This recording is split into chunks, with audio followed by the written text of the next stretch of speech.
মহান বিজয় দিবস উপলক্ষে আজ সকালে ঢাকা জেলা প্রশাসনের উদ্যোগে ঢাকা রেসিডেন্সিয়াল মডেল কলেজ শিক্ষার্থীদের অংশগ্রহণে কুচকাওয়াজ ও মুক্তিযোদ্ধা সংবর্ধনার আয়োজন করা হয়।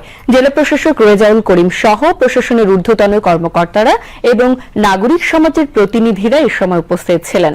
জেলা প্রশাসক দেশকে এগিয়ে নিতে বীর মুক্তিযোদ্ধা, সমাজের অগ্রসরজন এবং নতুন প্রজন্মের আন্তরিক ও একনিষ্ঠ ভূমিকা পালনে গুরুত্ব আরোপ করেন।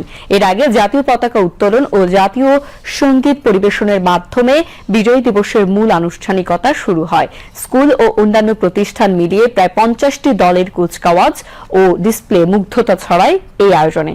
মুক্তিযোদ্ধাদের সংবর্ধনার পাশাপাশি সেরা মনোনীত প্রাথমিক ও মাধ্যমিক স্তরে বিদ্যাপীঠগুলোকে পুরস্কৃতও করা হয়।